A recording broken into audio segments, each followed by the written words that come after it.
Ace in the hole, ace in the hole. Newspapering can be deadly if your name's Chuck Tatum. Cause then you don't give a rat's ass about anything but the dollar. He says so somewhere in the movie, I can't remember where, but he says something about the dollar, I think. Yeah, I don't remember. I just finished watching this movie and hello there, CriterioNate here. Good to be back for a little while. Holy crap, we're 5 down, with the exception of that Eclipser guy who has 3 more to do. But yeah, anyway. Number 396. Billy Wilder's Ace in the Hole. 1951, 111 minutes, black and white, Monroe one. Kirk Douglas. This is I think the 3rd movie I've seen with Kirk Douglas in it. The second in the Criterion, Spartacus. But I've seen Young Man with the Horn, which is a fantastic movie. And yeah, it's just I know that Kirk Douglas just recently, I think, celebrated his 100th birthday a few months ago too. So, dude's still rocking, I guess. How about that? Just Kirk Douglas is a great actor. I've also loved Michael Douglas too, his son. Michael Douglas, that guy is a great actor as well. Just something about the Douglas name that just screams great motion pictures. So. And this is no exception. Ace in the Hole. Of course, Billy Wilder, the dude who did all those wonderful comedies with Marilyn Monroe, Some Like It Hot. And there are a couple others. I can't remember. The only one that comes to mind is Some Like It Hot. He did one that Megan's been wanting me to see for a while. One called 1, 2, 3, starring, I think, James Cagney in 1961. But this one is 10 years ago, 1951, Ace in the Hole. So, Kirk Douglas stars as Chuck Tatum, who's this news reporter who's stranded in the middle of, Albuquerque. And he finds out he tries to get this job, he gets a job working at this newspaper office. And he's kind of he's a really, streetwise kind of guy. He's really sort of just, very self-centered, very, centered around making a buck and, goes to no means to exploit whoever. And so he finds out about this story about this guy who's trapped in this cave, and I can't remember his name. He's trapped in this cave and under these rocks, and he was trying to collect some artifacts and some Native American artifacts. What is his name? Leo Minosa.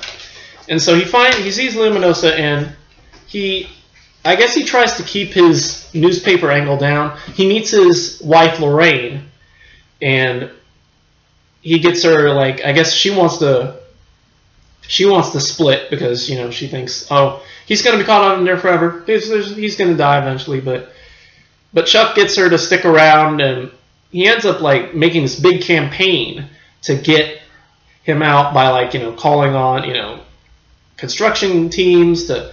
And apparently they come up with this plan to drill from the top of the canyon or the mountain or whatever he is and drill through the middle because they can't pull him out because the rocks that are underneath that are in the only opening that he can get through, if one moves, the whole thing is going to come down and, it's all going to be worthless, And so he ends up so they come up with this plan of drilling through the middle and all that. And so I guess word spreads through the town of Albuquerque, and everybody starts to gather around, and Lorraine's diner starts to get big business, and then there ends up becoming a carnival, and rides and songs are being sung about Leo. And that was actually at one point, I think when the rights were sold to the TV, they actually changed the title of the movie to The Big Carnival. But when it was sold, I guess when Criterion and for a long time it was put out as the Big Carnival. But when Criterion got a hold of it, they reverted it back to their original title, Ace in the Hole. So anyway. So Chuck, again, is very adamant about, changing the story so that it would fit, and it would get readers reading. And he has this young young guy. I think his name is Herbie Cook, and Herbie is sort of his apprentice, and he's sort of like a younger idealist sort of reporter who sort of loses his way because he's working with Chuck, and Chuck's sort of a little more ruthless, if you will. And so anyway, Smollett, the constructionist, is sort of heading sort of the head of it, and I guess the sheriff is also sort of a corrupt kind of sheriff, and I guess he sort of bought his way into his position or something like that. And so I think Chuck threatens to expose the sheriff if he doesn't if he doesn't give Chuck everything he wants. And so anyway, the carnival's there, they're trying to drill, and I guess there's some guy, and while he's being interviewed for the radio, another construction man comes up and says that it would actually have been easier if they had built like a bridge above the rocks and held the rocks up. I forget what they called it, like shafting or something. I don't remember what it's called, but it's like, it starts with an S. And so, but Chuck, ignores it and says, "Oh no, we're doing what we're doing. I know what I'm doing here. Blah blah blah blah." However, Leo eventually gets too sick to go on. He's trying to hang in there, and the air gets stuffier and stuffier, and the doctor. And he calls the doctor in.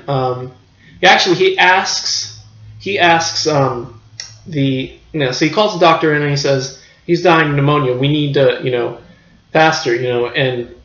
But Smollett tells him we can't drill any faster than we can. The quickest we can do, I think, is like 6 days. He says 6 or 7 days. So we need them out in 5 days and all that.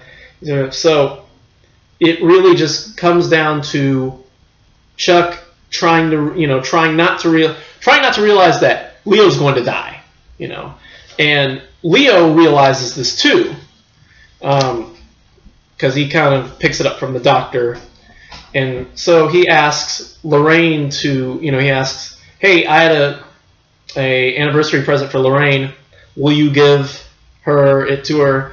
And it's a stole that she's really not impressed at, and so he forces her to wear it, and at one point wrapping it around her neck and choking her, to where she ends up stabbing Chuck with a pair of scissors, and he walks away, and he ends up going to the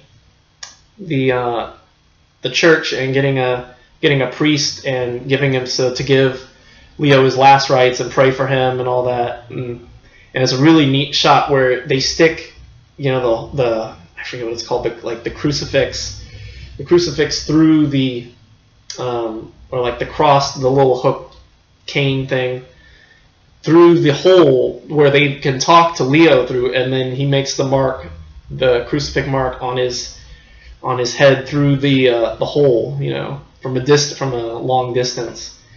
And so Leo ends up dying. Everybody else out is like, "Hey, we're gonna get him!" They're singing songs, everybody's having fun and all that. And Chuck finally goes up to the top of the drill, tells him to cut off the drill, grabs the mic and tells everyone, it's all over. The circus is over. And he says Leo is dead. You can all go home now. And everybody goes, and within hours, it's almost a ghost town. It's gone, And so, and because of that, Leo is fired.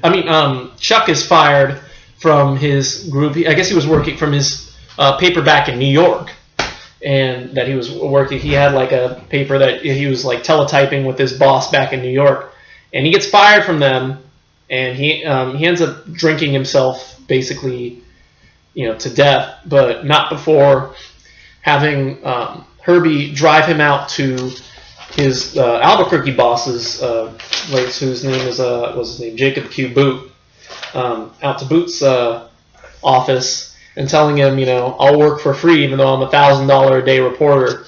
And shortly after he says that last line, he collapses, and that's how the movie ends. He collapses dead. That's how the movie ends. So yeah, we are seeing some great movies this season. I can tell you that. This is another fantastic movie. I'm getting this one. I had it actually. I had the DVD of it. I found it at an old at a book sale, but I ended up selling it because I needed money. And there's actually a dual format Blu-ray DVD version of it.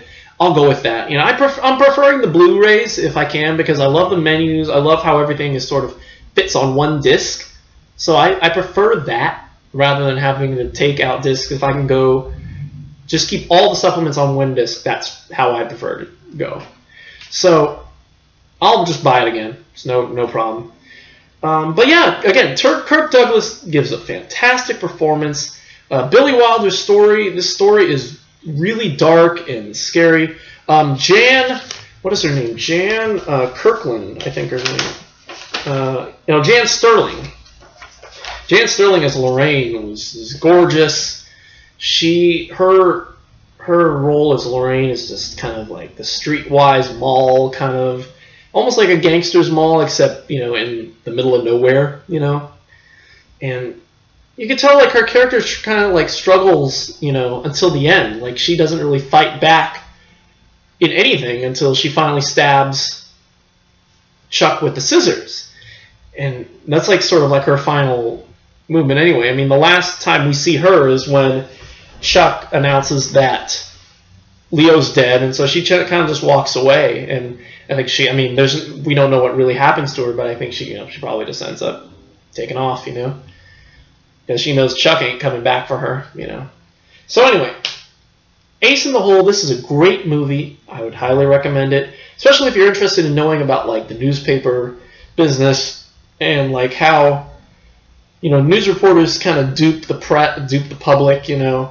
and just all that whole aspect of deceit and get the story out, sort of like Don Henley's Dirty Laundry. If you're a fan of I sort of heard that's sort of like the perfect soundtrack for Ace in the Hole. Is Don Henley's Dirty Laundry on a loop. So yeah, it's a great movie. Can't recommend it enough. Give it an A.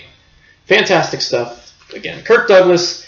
Love to see some more Billy Wilder. I don't think any more of Billy Wilder's stuff is in the Criterion Collection, but we shall find out while I'm talking to you about the supplements. So yeah, movie is great.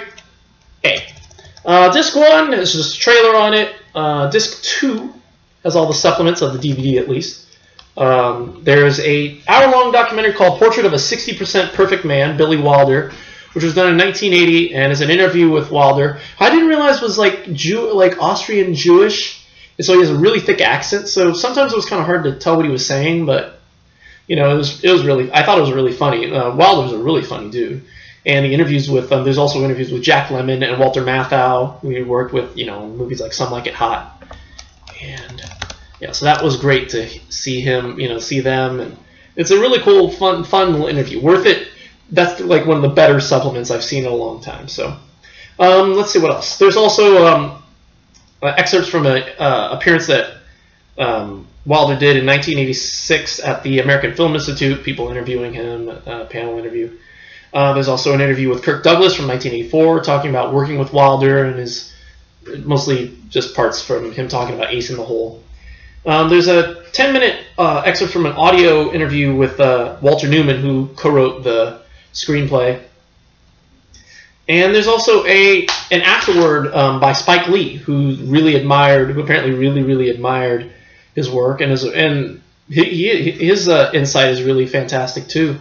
And it's just, I don't know, Spike Lee is just one of those directors that always seems to be about race. And it's really cool to hear him, talk about something else, I guess. I don't know. I mean, since we saw Do the Right Thing, that's about it, But, yeah, so anyway, it's a really good package, great stuff.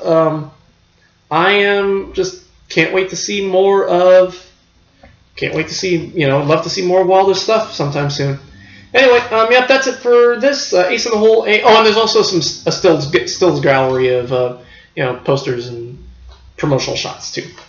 Ace in the Hole, great stuff. So we're back for now.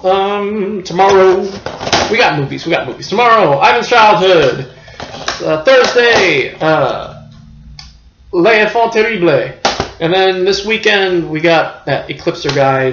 He's got some got some Eclipse for you. The last Eclipse set. We're doing the films of first films of Samuel Fuller, I Shot Jesse James, Baron of Arizona, Steel Helmet. Not necessarily in that order.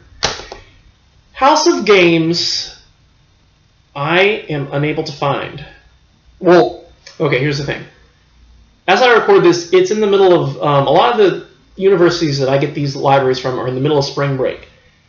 Because of that, a lot of them aren't working. The only copy I can get from, there's 2 copies I can get of House of Games, the Criterion edition. One of them is from San Diego, and that one, for some reason, they won't let me have. I don't know why. The other copy is from Azusa Pacific, you know, the group that never gives me the actual cases, you know. They haven't shipped it yet. I put the hold on it like last week, and they still haven't shipped it, so I'm assuming they're still on break, which leaves me in a bit of a conundrum. I'm not sure when they'll be back. I'm assuming probably next week. It's this week. Maybe they're just on break this week and they'll be back sometime this weekend. I don't know. Anyway, I went ahead and put a hold on the normal edition of House of Games. If that doesn't come in before too late, I may try to get on the Filmstruck account, the account that Joseph and I are sharing is set to expire soon. So I may jump on to that this weekend and maybe do it, you know, sometime soon. I may even do that maybe Friday and just do the movie and then do the supplements later. Because, you know, I guess if I can put a hold on the Zusa copy, it'll come, but I may have to do it later after that. So anyway, hoping House of Games comes soon. So I'm hoping to do that one soon, next week on schedule. In a perfect world, it would be Monday, although I highly doubt that's going to happen. It's not going to ship anytime soon, so maybe stuck having to do it sometime next week. But what I do have, but I am ready for the end. Stranger Than Paradise, number 400, the final one. And yeah, and then wrap up, and then worst movies, best movies, and we're done. We'll probably be done, I guess, by I don't know what's the schedule looking like. By the end, by the April 11th, 12th, 13th or so. So sometime then. And yeah. So anyway, that's it for me. Thanks for watching. Don't go. Let's see, morals. Don't go scavenging for Native American artifacts because you get trapped under rocks and die. Don't cross paths with a man named Chuck Tatum because he'll sell your soul for however much newspapers cost. Yeah, that's basically it. So that's it for me. Thank you for watching, and we will see you all tomorrow for Ivan's Childhood. And until then, goodbye.